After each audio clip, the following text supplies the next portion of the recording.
Bonjour à toutes et à tous, c'est Sarah, la fondatrice de Partap. Bienvenue sur notre chaîne, un espace de parole dédié aux enseignants.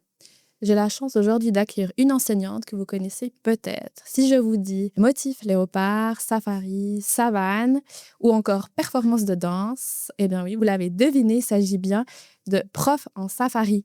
Elle est venue aujourd'hui nous raconter son parcours, ses défis et surtout comment elle a retrouvé goût à l'enseignement après une période de doute. Est-ce que tu peux te présenter en quelques mots, dire comment tu t'appelles et où tu Oui. as enseigné? Alors oui, je m'appelle Olivia Loiseau et je suis enseignante dans le canton de Vaud, dans la région de Montreux. Et puis, j'ai fait ma formation à la HEP Béjune à La Chaux-de-Fonds. Donc, j'ai eu la chance durant mon parcours d'enseigner de la 3H à la 8H. Ah ouais, Voilà. c'est un large panel. J'ai fait aussi 9, 10, 11 à mes tout débuts. Voilà. Ah ouais, alors même le cycle 3. Voilà. Ok. Eh ben, un riche parcours. Et tu nous as dit depuis combien de temps t'enseignes déjà? Oui, alors j'enseigne depuis 2009. Mhm. Donc, ça fait ma 17e année. Ah. Et actuellement, j'enseigne à des 5e années, voilà, cycle 2, 5e année. Et puis tu peux nous dire comment tu as rencontré Si tu repenses à tes débuts, Oui.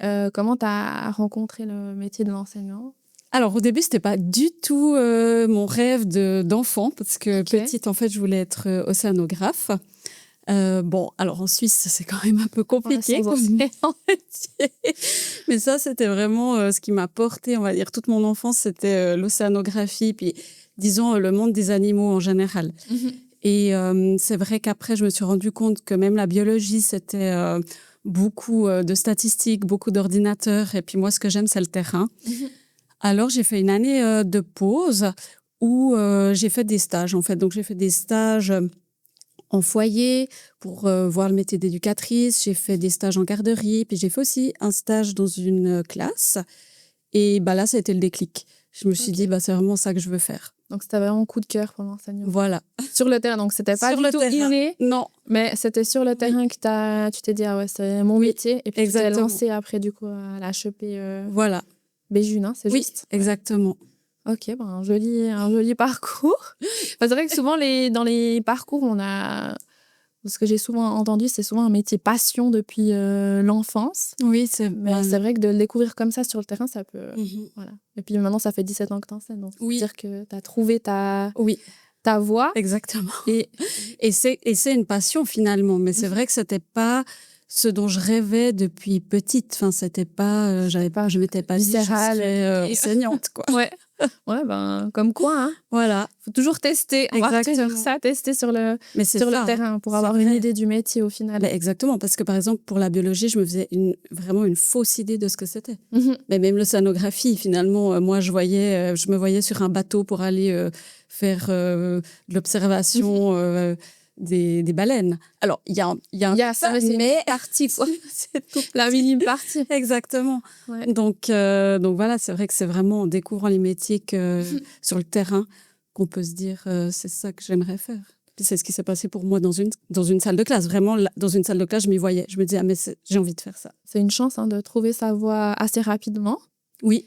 Et puis après toutes ces années d'enseignement, si tu as eu des périodes de doute ou peut-être plusieurs périodes ou une grosse période qui t'a peut-être plus marqué qu'une autre? Alors bien sûr, parce que je pense que dans tout métier avec l'humain, il y a forcément des périodes de doute et je pense qu'elles sont tout à fait normales.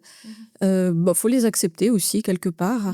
Donc voilà, je pense que les périodes de doute dans une carrière d'enseignant, c'est normal. Et puis, est-ce que tu peux nous donner des exemples concrets de tes périodes de doute? Oui. Comment c'était?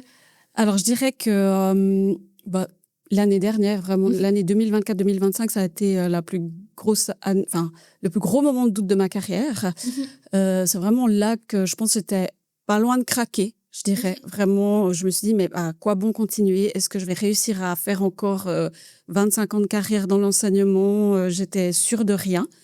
Parce que voilà, c'était compliqué pour moi, une période difficile.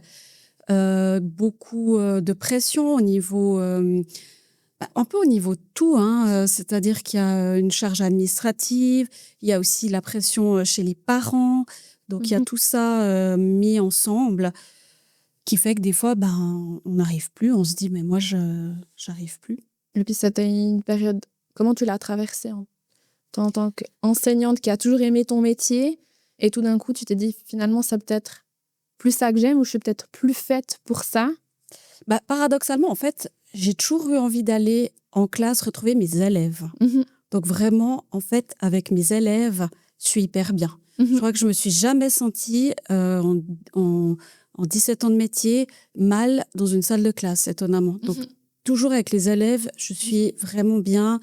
J'adore être avec mes élèves, mais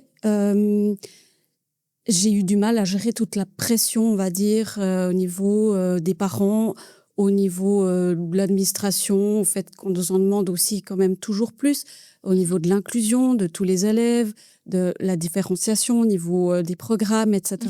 Et puis c'est peut-être tout l'à côté, en fait, qui me pèse. Donc, quand tu étais en classe, ça allait bien, mais quand Oui, tu étais à la maison ou autre, tu voyais que tu te sentais comment? Tu avais des signes peut-être pour les personnes qui nous écoutent ou qui nous regardent, ou ah ben, parce qu'on ne se rend pas toujours compte ouais. quand on est dans une période de doute, Bah, il faut l'accepter. oui, moi, c'est plutôt mes proches qui m'ont Mhm, dit, mais enfin, qui ont senti vraiment mhm, que j'allais pas bien, j'étais mhm, plus moi, j'étais plus aussi enthousiaste.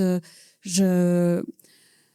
Ouais, et il y a eu des vacances. En fait, la première semaine, je l'ai passée entièrement dans mon lit à dormir. Ça, mhm, c'est bizarre, ça me ressemble pas du mhm. tout. Et puis, en fait, je disais, enfin, j'étais fatiguée.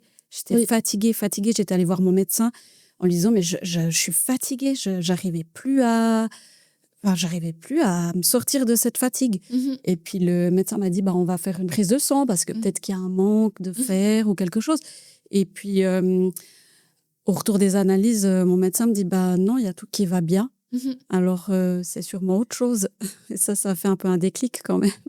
Oui. Parce que si tout va bien au niveau des paramètres sanguins et tout, bah, Mhm. c'est que c'est pas une carence, quoi. Oui. C'est Mhm, vraiment...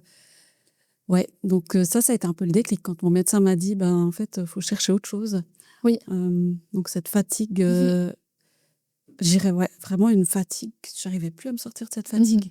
Puis tu t'attendais à ce diagnostic du médecin ou... Parce que parfois, le médecin ben, nous donne son ressenti ou diagnostic, mais nous, on n'est pas toujours prêt à l'entendre et à l'accepter au final, de se dire, ben, Mhm. ça va pas, et, ou bien c'est le médecin qui hallucine, je vais très bien. Ouais, Voilà, on peut le ouais, prendre en fait des deux côtés. Donc, ouais. toi, sur le moment, tu étais quand même prête à entendre qu'il y Oui, avait quelque chose qui devait peut-être oui, changer. oui. Mhm, Bah, de toute façon, il m'a dit, bah, euh, si dans quelques temps vous êtes toujours comme ça, il faut revenir me voir. mhm. Donc Oui, c'était un peu oui, sous-entendu, bah, restez pas dans cet oui. état, quoi. Ouais, Après, il l'a fait aussi avec bienveillance ou tout à c'était fait. peut-être pas trop brutal aussi de se dire Non, non, faut faire quelque chose. Et puis, oui. à la suite de ce rendez-vous, tu as dit que tu as eu un déclic. Qu'est-ce que tu as fait? Tu t'es dit qu'est-ce que je fais maintenant? Bah, moi, j'ai fait un travail sur moi, en fait, Mhm, pour me reconstruire en tant qu'enseignante, avoir une posture plus solide. Et c'est ça, en fait, qui m'a beaucoup aidée. mhm, Donc, pouvoir, moi, retrouver un peu une véritable posture d'enseignante, beaucoup mhm, plus solide mhm. et, euh, et faire un travail sur moi. Et comment tu t'y es pris pour faire ce travail? Tu as été accompagnée ou tu as, t'as lu des livres Non, alors moi, j'ai été voir une psychologue. Mhm, Et puis, c'est avec elle que j'ai fait un super travail. mhm, Pour, parce que je pense qu'à un moment donné, si on voit que vraiment... bah moi, j'avais envie, en fait. J'avais envie de retrouver la passion de l'enseignement. J'avais envie d'être toujours bien. Puis je me disais, mais mince, en fait, j'ai pas envie de me dire, je dois quitter l'enseignement. mhm, Je me disais, j'ai envie, moi, de retrouver une posture mhm, qui me permette de me sentir bien dans ce métier et puis de continuer avec le plaisir que j'ai toujours eu mhm, depuis mes débuts. mhm. Et ce travail, c'est ce qui m'a permis, en fait, de faire ça. C'est d'aller vraiment de l'avant, me reconstruire professionnellement, mettre des limites et des barrières là où il fallait que j'en mette. Oui. Et je ne les mettais pas. Je me Mhm, suis rendu compte, en fait, que je mettais pas forcément les barrières au bon endroit mhm. et que du coup, ma posture professionnelle, elle n'était pas assez solide. Oui. Et c'est ça que j'ai réussi à replacer. Mhm. Et maintenant, je dirais que je suis vraiment en accord avec qui je suis en tant qu'enseignante et comment me positionner. Et puis, tout est beaucoup plus clair. Chose qui est intéressante dans ton témoignage, c'est que tu te rends compte que ça va pas, donc tu te fais accompagner. Et puis, tu es aussi d'accord de dire, ah ben en fait, c'est peut-être moi qui devrais faire les choses autrement. Oui. Et parfois, c'est plus simple de se dire, c'est si, c'est la classe, c'est l'environnement, c'est vrai. ce qui est autour de nous. Et puis, c'est plus difficile, je trouve, de se dire, mais c'est peut-être moi, j'ai peut-être trop donné. Enfin, je trouve quand c'est notre personne qui est touchée, parce que quand on enseigne, on donne quand même notre personne. C'est un métier vraiment de vocation. Oui. Et de se dire, ben, c'est moi, en fait, qui est pas fait juste, mais c'est moi qui a peut-être pas mis de barrière. Et ça, je trouve hyper courageux. Et puis, tu peux être fier de toi parce que c'est tellement pas facile de se dire c'est peut-être moi qui dois changer. Disons qu'on sait que quand on fait un travail sur soi, on se rend compte qu'on ne peut pas changer les autres. Donc moi, je ne peux pas changer les parents agressifs, je ne peux pas changer les parents qui ne seraient pas contents. Ça, je ne peux pas le changer. Par contre, je peux comprendre comment me positionner, moi, en tant qu'enseignante, pour éviter que ces personnes-là me touchent finalement trop émotionnellement et finalement que ça me détruise moi. Oui. Alors qu'il y a une part où ça les regarde eux. Oui. Leur manière d'être, leur manière de fonctionner, c'est pas personnel envers moi, ça me regarde pas forcément moi. Et puis du coup, on apprend que je vais pas pouvoir changer les autres, mais moi, par contre, je vais pouvoir changer pour justement faire en sorte que ça aille. Oui. C'est un joli message aussi après que tu peux transmettre à tes élèves. Oui. De se dire, quand il y a des enfants qui sont peut-être pas toujours sympas ou qui nous embêtent, de se dire, ces enfants-là, il y en aura peut-être toujours sur notre chemin, notre parcours, mais au final, nous, on doit mieux s'armer pour affronter. On a en fait le pouvoir sur le contrôle, on dit, mais sur nous. Et ça, je pense que peut-être dans ton enseignement, ta manière de faire, peut-être que c'est aussi plus au cœur de ta pratique. Est-ce que tu as eu des changements? Tu as eu un avant et après cet accompagnement où tu as changé? Avec les élèves? Ouais, avec toi ou les élèves? Non, avec les élèves, j'ai pas tellement eu de changement par rapport à ça. Moi, je dirais que ça a vraiment été plus dans ma posture réelle d'enseignante. Non, avec les enfants, moi, je suis toujours... Là, ça n'a jamais impacté? Non. Ouais. Non, je crois pas. Je crois que vraiment, ça n'a pas beaucoup impacté au niveau des élèves. Et toi, qu'est-ce que tu as fait pour justement mettre cette posture? S'il y a quelqu'un qui vit peut-être la même chose que toi, qu'est-ce que tu pourrais lui donner comme conseil? Voilà, comment toi, tu t'es pris pour maintenant mettre un peu cette protection autour de toi? Déjà, un truc clair que j'ai fait, c'est par exemple, je donne plus du tout mon numéro de téléphone portable privé. Parce qu'en fait, je m'étais rendu compte que les parents, ils nous envoient des messages à n'importe quelle heure, même des fois le dimanche. Il n'y a pas de filtre. Et puis, ça, je me suis dit, mais en fait, c'est pas professionnel. Ils le feraient pas, par exemple, avec le pédiatre de leur enfant. Pourquoi ils se permettent de le faire avec moi? Je suis enseignante de leur enfant. Je suis pas la tati de leur enfant. Enfin, je suis pas... Je suis pas leur copine. Et voilà, ça a changé. Donc maintenant, je donne plus du tout mon numéro de téléphone privé parce que finalement, tout se fait par mail. Le mail, c'est professionnel. C'est finalement ce que nous donne l'État pour communiquer professionnellement avec les parents, avec nos collègues, avec notre direction. Et sinon, qu'est-ce que j'ai pu faire aussi? Me rendre compte que moi, j'ai une posture d'enseignante et des parents qui pourraient s'imaginer être mes supérieurs hiérarchiques, parce que des fois, c'est un peu ça. Certains parents ont l'impression qu'ils sont nos supérieurs hiérarchiques. C'est pas vrai. Donc, par rapport à ça, leur expliquer les choses. Et s'ils sont pas contents, en fait, c'est OK pour moi. En fait, ça... Tu le prends plus personnellement? Non. En fait, tu dis... Non. Oui. Voilà. Ça, je pense que c'est important parce que, comme tu dis, maintenant, surtout avec l'ère du téléphone, WhatsApp... c'est tellement facile d'écrire vite un message. On dit qu'on n'a même plus besoin d'écrire. Alors peut-être qu'un mail, ça met plus d'étapes. Ils réfléchissent davantage. Oui. Et je me suis rendu compte que ça leur pose aucun problème. Et même des parents, on peut dire, ah, mais il y a la barrière de la langue.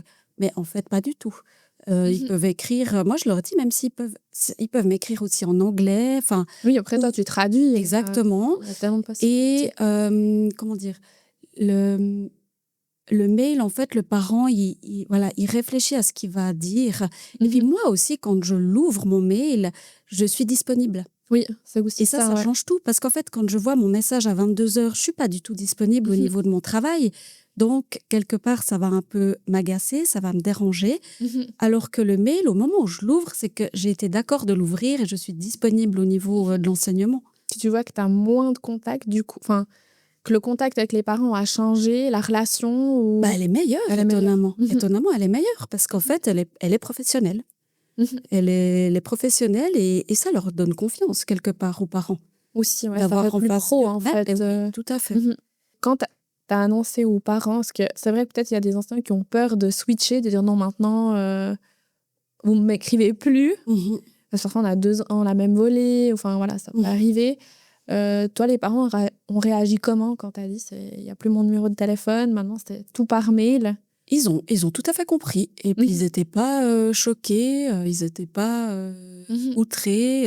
Non, vraiment, ça a très bien passé. Mhm.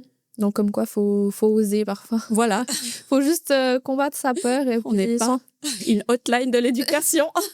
Non, c'est vrai que parfois on reçoit des messages à tout va. Puis c'est vrai que, comme je disais, avec le pédiatre, on se permet pas forcément C'est ça. d'écrire. Ils nous donnent pas leur numéro, il y a que le fixe, il y a des horaires. Enfin, c'est vrai que quand on est enseignant, je trouve surtout au cycle 1 et en cycle 2 encore, mais on est très proche en fait Oui. des parents. Ils viennent facilement nous solliciter même parfois à la récré ou à midi.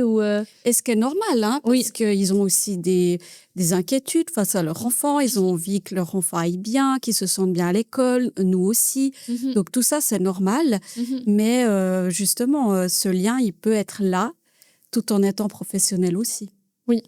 Ouais. Non, c'est clair. Ben, bravo d'avoir osé sauter le pas. Est-ce qu'il y a d'autres choses que tu as mis en place? Tu m'as parlé du téléphone. Est-ce qu'il y a autre chose que tu as mis en place pour te protéger? Disons que globalement, en fait, maintenant, je reste vraiment à ma place d'enseignante, quoi. Mhm. C'est-à-dire que je vais pas...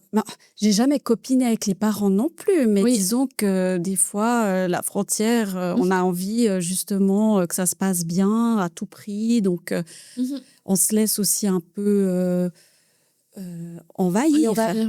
Non, non, Ouais. c'est clair. Donc, si j'ai bien compris, toi, ce qui te pesait vraiment, c'était vraiment le pôle parent où tu te sentais oppressé, plus le côté Oui, aussi administratif. Donc, vraiment les 2 pôles. oui, Mais pourtant, en classe, ça s'est toujours bien passé. C'est Oui. pas des élèves... Parfois, on a des élèves des situations, on va dire, plus particulières. Puis ça peut aussi nous toucher. c'est sûr, ça peut Mhm. peser, mais pour moi, c'est mon travail Mhm. avec les enfants. J'avoue que un enfant même qui peut perturber dans une salle de classe, ça a toujours existé, ça existera toujours. Oui, Et puis, ça ça, fait c'est partie sûr. de mon travail finalement. Après, c'est sûr il y a des défis auxquels on doit faire face. Il y a quand même des situations avec des enfants qui sont particulièrement lourdes. Mhm. Et là, il faut quand même pas hésiter à aller demander de l'aide, demander de l'aide à notre direction. Qu'est-ce qu'on peut faire dans certaines situations? Parce que il faut pas rester seul, quoi. Mhm. Faut pas rester seul avec une situation qui nous pèse. Ouais, donc, ce qu'on peut retenir, c'est quand ça va pas, demander Oui. de l'aide et pas rester tout Oui, seul exactement.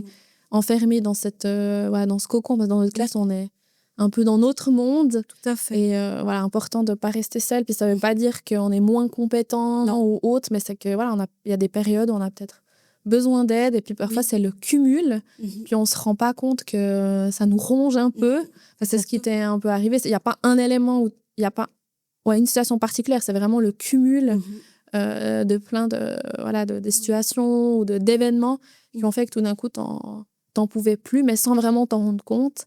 Non, moi, je ne me rendais pas compte. Quand on est vraiment dans le... Oui. Dans notre routine Ouais, aussi. exactement. Voilà, Oui, c'est surtout effectivement mes proches qui... Voilà, après, mon mari a été d'un grand soutien aussi. Oui. Ça, c'est sûr. Mhm. Quand on est dans une période comme ça, c'est vrai que c'est important d'avoir aussi les proches qui qui nous soutiennent et puis qui comprennent. Et lui-même étant enseignant, c'est sûr qu'il m'a aussi essayé de me remotiver, de me dire mais voilà, c'est normal. Enfin, puis, justement, de me dire, mais de toute façon, T'as le droit de t'écouter. Oui, puis la société, elle est ce qu'elle est. Oui. On va pas la changer. C'est vrai qu'il y a quand même une part de parents qui a l'impression finalement qu'on n'enseigne qu'à leur enfant, quelque part. Oui. Il y a quand même un peu ce phénomène-là, alors que nous, on doit composer avec nos 20 élèves. Plus notre humeur, Oui, exactement. Voilà. Ouais. Notre personnalité, voilà. Et puis, on n'est justement pas des robots, on est humains. Donc, on peut aussi faire des erreurs. Ça, voilà, ça peut arriver à tout le monde. On a l'impression d'être un peu épié à la loupe. Personne n'est parfait aussi. Oui. Voilà. Et on peut pas plaire à tout le monde. Ça, voilà, peut-être aussi que c'est ça que j'ai appris, c'est que je peux pas plaire à tous les parents. Oui. Et je peux pas plaire à tous mes élèves non plus. C'est sûr que quand on réfléchit à notre parcours en tant qu'élève, il y a des enseignants qui nous ont parfaitement convenu, puis il y a des enseignants qui nous ont moins convenu. Oui. Et quelque part, peut-être que c'est OK. Oui, puis on apprend toujours, tout au long de notre parcours. Voilà, on se forge aussi de dire, ça me convient, ça me convient bien. Puis c'est pas grave. Mais je pense comme tu disais au tout début, quand on est dans un métier où on est avec de l'humain, c'est difficile de pas prendre personnellement ou à cœur les remarques parce que ça nous touche quand même. Nous, je pense que chaque enseignant est unique, a aussi sa manière, même si on suit le même cursus, on a chacun notre personnalité. Donc, bien sûr, peut ne pas matcher avec tous les parents et c'est OK, en fait, de l'accepter. Sinon, on s'épuise, en fait. Ouais, voilà, exactement. Je pense que c'est important parce que c'est vrai que quand on débute dans l'enseignement, il y a une part qui aurait envie, finalement, que ça se passe toujours bien, que ça se passe toujours bien avec les enfants, que ça se passe toujours bien avec les parents. Mais en fait, c'est pas possible, quoi. Non, ça c'est... puis ça, c'est dans la vie en général. Il faut l'accepter que ça se passera pas toujours comme on veut. Mais voilà, c'est la vie, quoi. Oui. Comme on dit. Et donc maintenant, tu as pu, après cet accompagnement, maintenant, tu te sens bien dans ta classe, réaligné, tout se passe bien. Oui, je prends les choses aussi avec plus de recul. Et puis, j'aime bien maintenant aussi rire de ce métier. Et puis, c'est vrai que mon compte Instagram, c'est ça. C'est que moi, j'ai besoin de ça. Je crois que j'ai besoin aussi d'extérioriser, de rire de nos situations et puis finalement de prendre un peu plus de légèreté dans ce métier. C'est vrai que sur ton compte... c'est ce que tu transmets. On ressent beaucoup de positivité, que tu as envie de transmettre, exactement. De partager. Donc, c'est hyper chouette. Avec toujours aussi un peu d'humour parce qu'il y a quand même des situations qu'on vit. Elles sont drôles, quoi. En fait. Oui, sur le moment, en bouillotte. Mais après, du recul, on se dit, Ouais. Alors, j'essaie, de me dire... prends un peu plus de recul aussi sur ton métier, rigole des situations un peu cocasses et puis finalement, ça va mieux. Puis au final, tu te rends compte que tu n'es pas la seule. Parce que tes posts parlent à plein de personnes et on se retrouve totalement. En fait, c'est vrai de le prendre avec l'humour.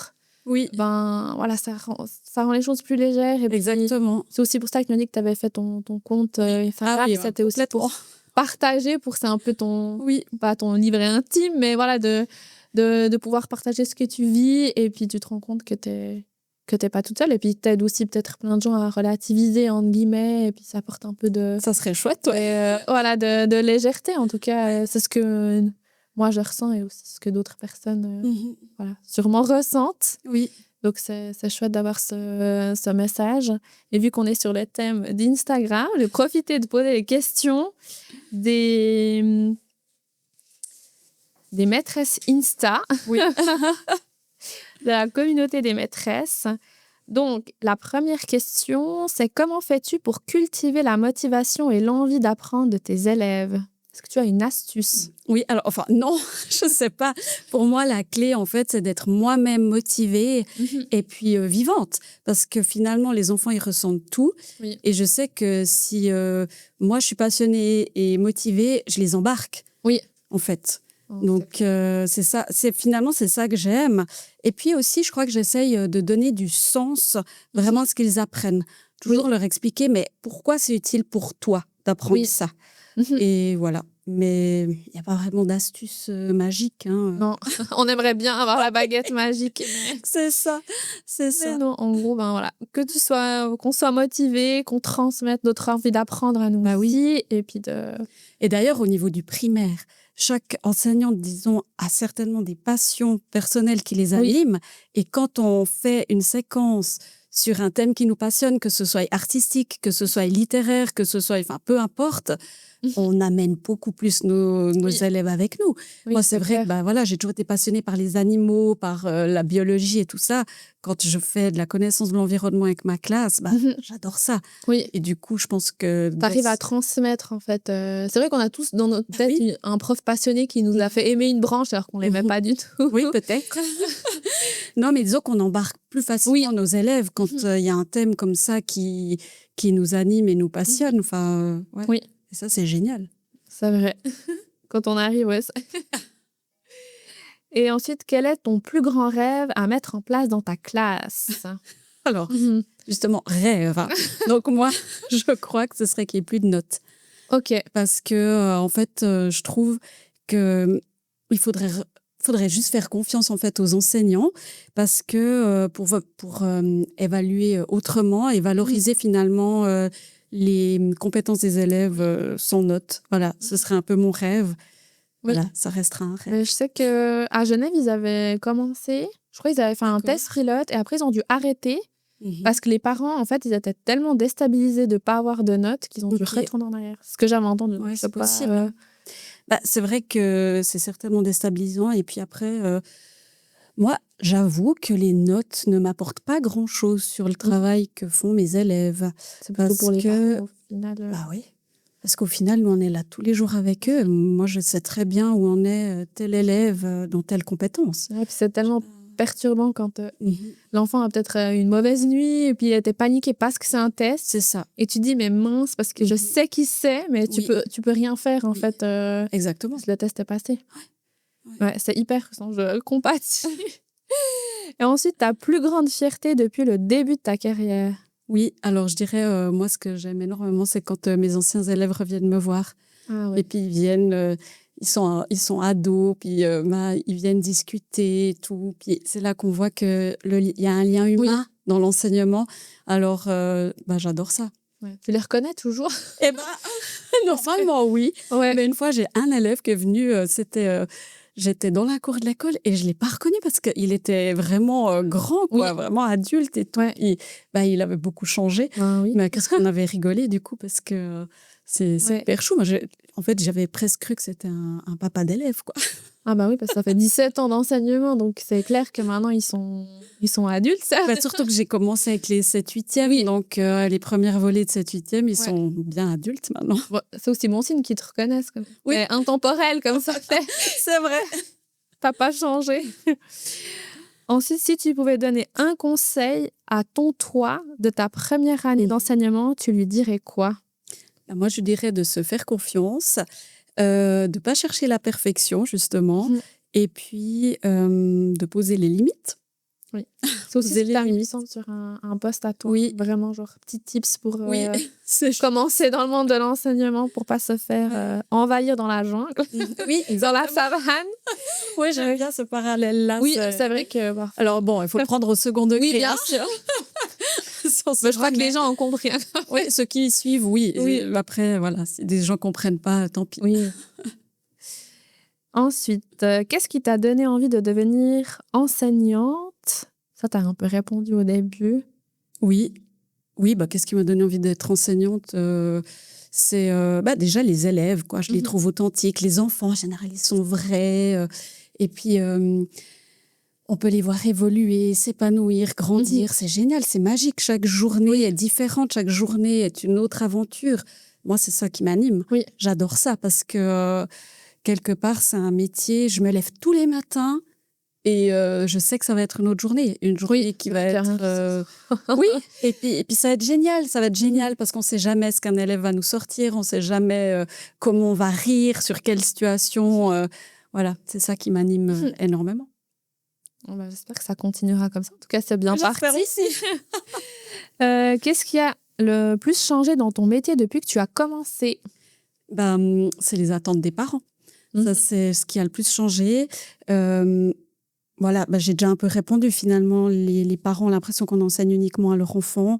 Et puis, c'est un peu aussi un défi pour nous, hein, finalement, ces attentes qui changent. Mais c'est la société globalement, hein, Oui, qui a changé. oui. Et du coup, il faut y répondre. Et puis finalement, peut-être à nous de trouver une posture adéquate pour répondre à ces attentes. Mhm.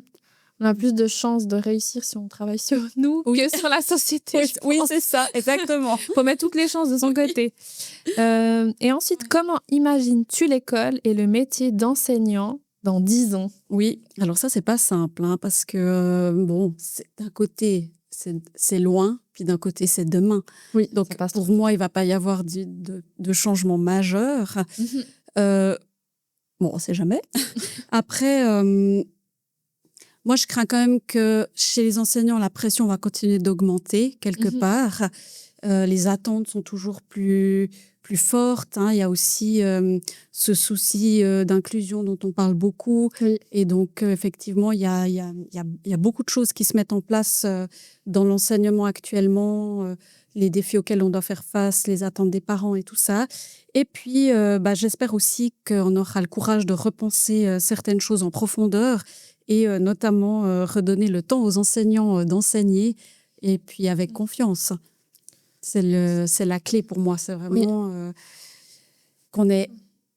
nous, on est là pour enseigner et il nous faut du temps, hein, aussi Oui. pour créer des séquences, pour pouvoir faire quelque chose de bien. Mhm. Et s'il y a une surcharge au niveau administratif, au niveau de tout ce qu'il y a, on n'a plus le temps pour ça. Oui, on peut pas cumuler plein de casquettes et puis être partout Exactement. productif Mhm.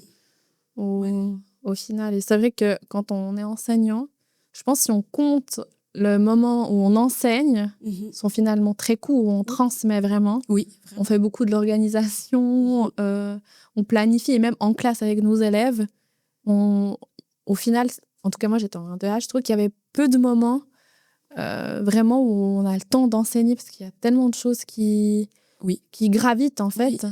Et puis aussi de donner du temps aux élèves parce qu'on a des plans d'études qui se rallongent toujours.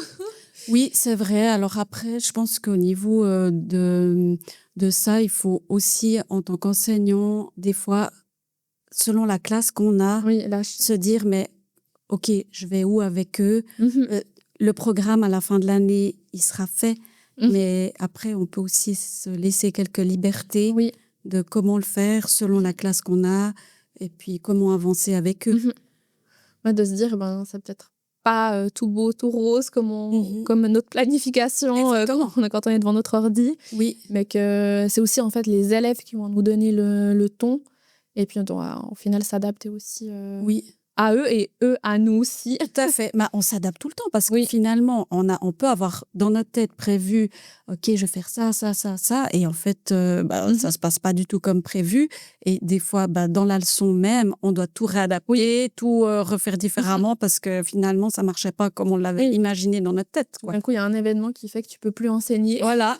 Et c'est tellement vite arrivé, il suffit qu'il y ait une abeille tout d'un coup. Oui, chez les petits, oui. c'est vrai. Ou un enfant qui se fait mal, Oui, ou une surprise, une invitée surprise. oui, c'est vrai. En fait, on doit toujours adapter puis se dire que c'est OK si ça se passe pas comme on le veut ou comme on le souhaite et l'accepter. Puis quand on a discuté, tu m'as dit que ça te tenait à cœur que le message passe. Oui. Est-ce que tu as envie de rajouter quelque chose ou est-ce qu'il y a un message vraiment en plus que tu veux...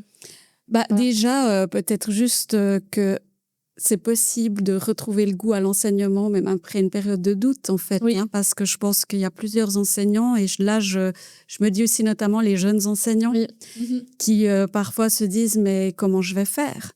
Et en fait, il faut peut-être juste se dire c'est tout à fait normal d'avoir des doutes et il faut être OK avec ça et c'est tout à fait possible de retrouver du plaisir en faisant peut-être juste quelques réajustements dans qui on est en tant qu'enseignant et pas se laisser envahir inutilement, en fait. Oui. tu donnes un message d'espoir.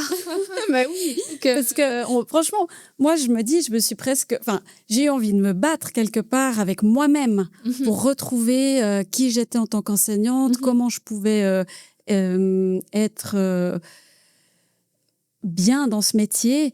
Et puis, je pourrais pas faire autre chose, de toute façon. Franchement, je serais incapable de faire un autre métier. Donc, de toute façon, voilà, je me suis dit, mais vas-y, bats-toi avec toi-même, en fait. Ben, voilà, pour moi, être bien. Et puis, espérons que ça continue. En tout cas, c'est un joli message. Je te remercie. Puis aussi pour ta sincérité. C'est pas facile de venir témoigner de... C'est comme assez personnel. Donc, Oui, mais je pense que c'est important aussi. Des fois, ça permet aux gens de se rendre compte que... Parce que quand on a des périodes de doute, on se remet vite en question. Peut-être que j'enseigne mal, peut-être que c'est moi qui fais faux, peut-être que si et ça. Puis en fait, pas forcément. Pas forcément. Et puis, des fois, il faut juste se comprendre soi-même, peut-être. Oui.